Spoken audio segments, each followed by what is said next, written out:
দেশের মধ্যে শান্তি আসুক, সকল জনগণ সকল দেশের মানুষ ভালো থাকুক, সুস্থ থাকুক, এই প্রত্যাশা সবাই চায়, এই আশা সবাই করে। হ্যাঁ, আমরা চাই বাংলাদেশের জমিনে একজন আলেম মানে নবীর আদর্শ অনুযায়ী একজন প্রধানমন্ত্রী হই। আমরা চাই বাংলাদেশের জমিনে আমরা ডক্টর রহমানকে চাই, শহীদুল ইসলামকে চাই। এখন রাষ্ট্রদল কি বলে, রাষ্ট্রদলকে কে কতখানি চায় সেটা মানুষের উপর নির্ভর করে, জনগণের উপর নির্ভর করে।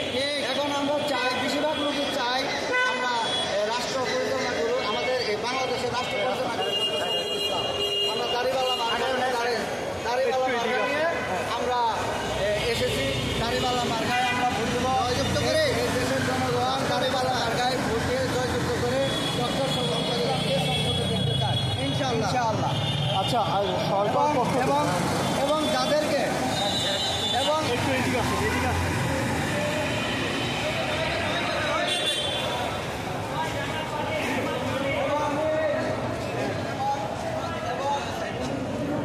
আমরা জনগণ সকলে আশা করি এই বাংলাদেশে এইবার ইসলাম কায়েম হবে, আল্লাহ জমিনে আল্লাহর কোরআন দিয়ে রাষ্ট্র চলবে এবং প্রত্যেকটা নেতা কর্মীদের মুখে দাড়ি থাকবে এক মুষ্টি পরিমাণ, টুপি থাকবে, পাগড়ি থাকবে, লেবাস থাকবে, সব হবে এবং কোরআনে সুশিক্ষিত থাকবে, কোরআন বাস্তবায়ন করবে, আল্লাহর জমিনে 5 ওয়াক্ত নামাজ পড়বে, 5 ওয়াক্ত নামাজের ইমামতি করতে পারবে, এই সমস্ত এবং নীতি থাকবে, ইমান থাকবে, এই সমস্ত নেতা আমরা চাই, দেশের জনগণ চাই।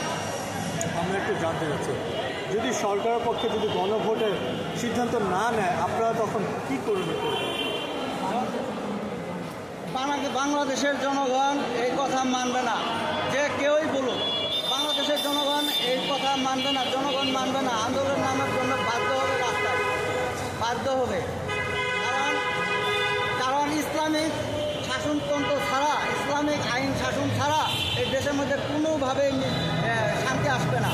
আমরা সকলেই চাই শান্তি, এবং যাদের মধ্যে দাড়ি টুপি পাগড়ি লেবাস নাই, নীতি বিবেক আকীদা ইমান ঠিক নাই, দাড়ি ঠিক নাই, দাড়ি নাই, সে কখনোই নেতা হতে পারবে না।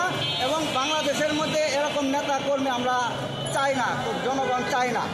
আল্লাহর আদর্শ ছাড়া কোনোভাবেই নেতা কর্মীদের আমরা ভোট দেবো না ইনশাআল্লাহ।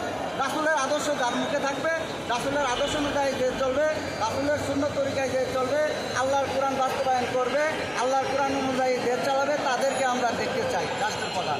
আচ্ছা, আগামী 13 তারিখে আওয়ামী লীগে একটি কর্মসূচি দিয়েছে লকডাউনের, আপনারা কি মাঠে নামবেন কিনা? যদি তারা আমাদের উপরে জুলুম করে এবং সরকারের কথা না মানে, সরকার আইন শৃঙ্খলা বাহিনীর কথা না মানে, যদি আমাদের নামতে হয়, আমরা অবশ্যই রাস্তায় নামবো, তাদেরকে প্রতিহত করবো ইনশাআল্লাহ।